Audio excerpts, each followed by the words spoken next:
नमस्कार, मौलिक शक्ति न्यूज देख रहे हैं आप और मैं हूं आपके साथ साइमा। चुनाव आयोग को लेकर लगातार सवाल उठते रहे हैं। उसकी निष्पक्षता को लेकर कई नेताओं ने जवाब भी मांगा है, लेकिन अब एक बार फिर से चुनाव आयोग को लेकर सवालिया निशान लग गया है। तो चलिए आपको भी बताते हैं कि आखिर क्या कुछ है पूरा मामला, जिसके बाद चुनाव आयोग पर सवाल उठ रहे हैं। दरअसल पश्चिम बंगाल की मतदाता सूची को लेकर भारत का चुनाव आयोग यानी ईसीआई एक बार फिर विवादों में आ गया है। इससे पहले महाराष्ट्र, हरियाणा और दिल्ली की मतदाता सूचियों में हेरफेरी का आरोप विपक्षी दल लगा चुके हैं। बंगाल चुनाव 2026 में है, लेकिन अभी से विवाद शुरू हो गया है। मुख्यमंत्री और तृणमूल कांग्रेस यानी टीएमसी की अध्यक्ष ममता बनर्जी ने 27 फरवरी को कोलकाता के नेताजी इंडोर स्टेडियम में पार्टी की संगठनात्मक बैठक में बीजेपी पर 2026 के विधानसभा चुनाव की मतदाता सूची में हेरफेर करने का बड़ा और गंभीर आरोप लगाया है। उन्होंने दावा किया है कि बीजेपी अन्य राज्यों, विशेष रूप से राजस्थान और हरियाणा से नकली मतदाताओं को जोड़कर चुनावी प्रक्रिया को प्रभावित करने की कोशिश कर रही है। इसके अलावा ममता बनर्जी के क्या कुछ आरोप हैं, चलिए वो बताते हैं। दरअसल ममता बनर्जी ने आरोप लगाया है कि बीजेपी हरियाणा, गुजरात, राजस्थान, बिहार और पंजाब जैसे राज्यों के मतदाताओं को सूची में शामिल करवा रही है, जिनमें से सबसे ज्यादा संख्या हरियाणा और गुजरात के मतदाताओं की है।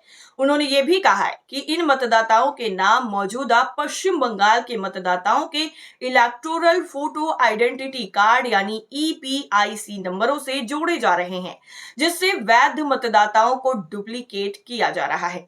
इसके साथ ही ममता बनर्जी ने कई कंपनियों का नाम लिया है। दरअसल ममता बनर्जी ने 2 एजेंसियों का नाम लेते हुए आरोप लगाया कि भाजपा ने इन्हें इस काम के लिए नियुक्त किया है। इन एजेंसियों के नाम है एसोसिएशन ऑफ ब्रिलियंट माइंड्स और इंडिया 360।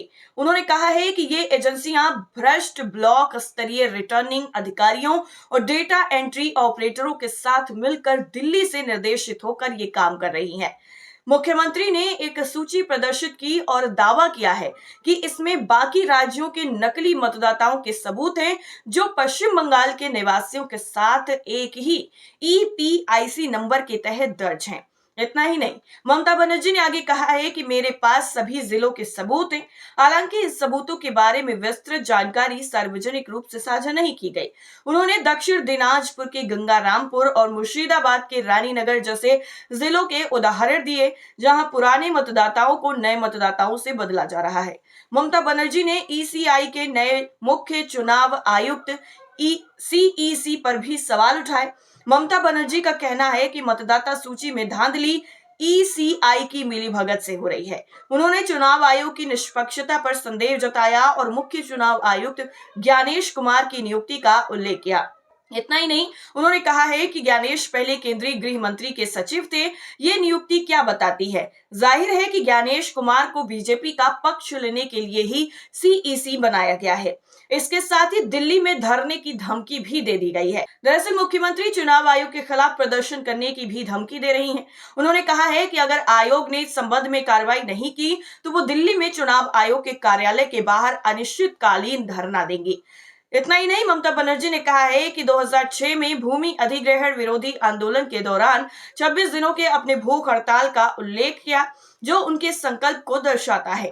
कैसे टीएमसी मुकाबला करेगी, चलिए वो भी बताते हैं। दरअसल ममता बनर्जी ने मतदाता सूची की जांच करने और नकली मतदाताओं की पहचान करने के लिए टीएमसी के अंदर जिला स्तरीय कोर कमेटियां बनाने की घोषणा की।